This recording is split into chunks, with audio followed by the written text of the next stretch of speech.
Hello everyone! I would like to share kung paano namin sinimulan yung mini garden namin. Ito yung paglalagay ng mulching. Since we are done preparing the land, so nakalagay na kami ng organic. And the next day is naglalagay kami ng butas at nilagyan ko ng zinnia plant sa gilid to attract some bees pag namulaklak na yung sinyas. At October 9, nag-transplant na kami. Our variety is Cleopatra na talong. Gitransplant ni siya last October 9. October 28. So, today is ganito na siya October kalapad. 28. So, 19 yung mga days. dahon, ang bilis lang lumaki. Yung nilagay naming fertilizer is rice hull, carbonized rice hull, at chicken dung. Tapos nag-swamp fertilizer din kami twice a week. Tapos naglagay kami ng triple 14 drenching method. Dahon, di ba? Amazing.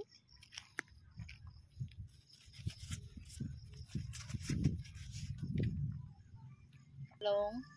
23 days old na siya gikan from transplant. So, na siya flower.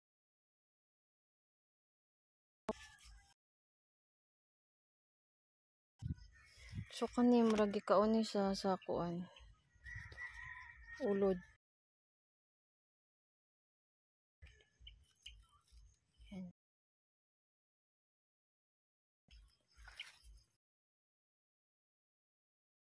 Dako pa sa akong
So 28 days na ni among talong.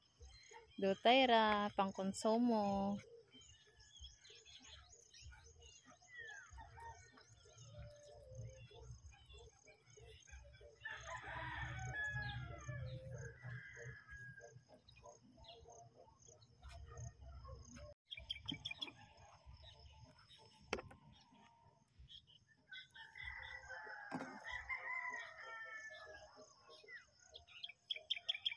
May uban. Nay uban ugbo, nay uban po tagas na. Good morning. So exactly 48 days today from transplant. So nag-start na siya flowers. Then naana siya yung mga bunga. So this is a cluster type variety. So when we see cluster type, gapongpong siya. So ang himuon nako ani is binlan nako siya og duha lang. Tanggalon nako siya ang isa. Para mo focus ang tanan nga nutrisyon dito sa bunga nga dutay para dili siya mo gamay, then the quality mag-maintain ang good quality. So a lot of farmers sa mga groups nga mo ana nga nakamaot siya nga variety because cluster gagmay pwede daw ka sayang ra imong effort, but syempre ako gusto na ko mahibaw-an if tinuod ba or gadipindi lang siya sa gina-feed nimo sa yuta ug sa pag-care nimo ug sa imong style kung mag successful ba ang isa ka tanom. So instead sa katong usually nga ginatanom nga east-west, nag-try jud ko ani. So far okay pa man. So ang akong style ani nga variety is gipasangan ako siya. Wala ko nag-top pruning. Instead, ako asyang gi-cut ang mga leaves, katong mga nagsangyad nga mga leaves ug mga dagko nga leaves pag start niya og bulak para ang tanang nutrisyon tuwa sa bulak ug tanom. So sa leaves ko nag-cut, dili ang mga sanga. So ana sila gagmay daw, niwang ang kuan bunga. Pero naa diri bunga. Yan. Dili pa man jud siya niwang, hapit na siya matambok. Yan, that is a cluster nga kuan. So naanugunan ko kay tanggalon ni kay dako na, so dira lang na siya total. Pwede ram na siya masud-an ay, maski gamay.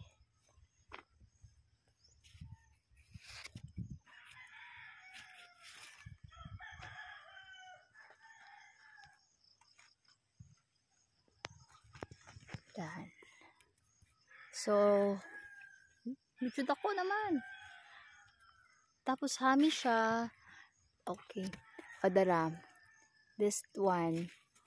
Upat ni siya kabunga dire. Tapos gikat na ko ang duha. So I hope maging successful ni.